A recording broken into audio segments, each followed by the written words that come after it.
My name is Gilbert Martinez. I'm a senior lecturer in the School of Journalism and Mass Communication. I have worked for Texas State for 16 going on 17 years. So this is a faculty-led study abroad program that I put together to go to Japan. So this is the first time the School of Journalism and Mass Communication is going to Asia, and so the first time to Japan. So I'm very excited to put this together for our students. The SJMC Japan program is about touring Tokyo and Kyoto, and students will get credit in travel journalism feature writing.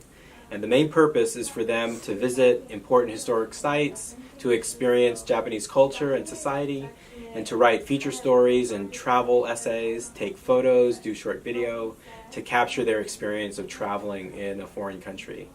So I'm very excited to take students to experience that. Part of the reason for Japan is very personal, because my mother was from Okinawa, Japan. So I'm half Japanese.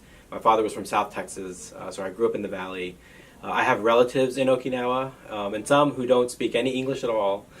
So the communication barrier is a bit of a challenge, but I'm back in touch with them. I lost touch for a number of years because we just weren't in touch and the language barrier. Mm-hmm. But having reunited with them in 2016 makes me very excited to be connected with them again.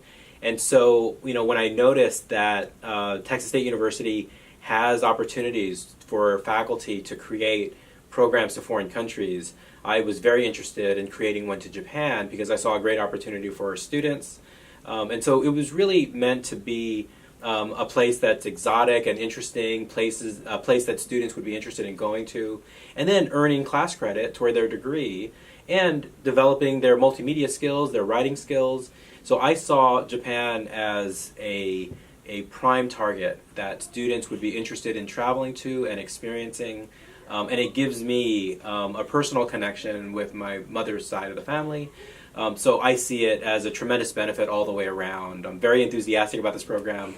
I think my students are also, and I'll get to experience it through their eyes. And so I'm very hopeful that the students are going to get a lot out of this to help them with their degree, help them with their career plans, but then just to have a great experience. And I know many of my students are telling me that they're planning on living abroad, on pursuing international opportunities, and this can only help their portfolio when they apply for jobs and so forth. This trip is designed to allow students to research Japan, explore the things that they're most interested in, and write about them. So if you're a foodie and you want to write about Japanese cuisine, you're going to have the opportunity to do that. If you're interested in the history of Japan and Shinto shrines and Buddhist temples and so forth, you're going to have the opportunity to do that.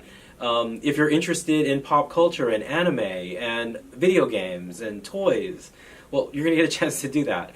That's what this trip is about. It's getting exposed to Japan, like in a big macro level, because we're going to be living and breathing the culture. But then there'll be opportunities to really find out the things that you're most interested in and writing about. So I think it's going to be a tremendous experience. So it's difficult to pick the top three. I suspect that if you asked all 13 of my students upon coming back what their top three things were, their top three takeaways, I wouldn't be surprised if they're all different. Because this is going to be very personal in a lot of ways, I think, for our students.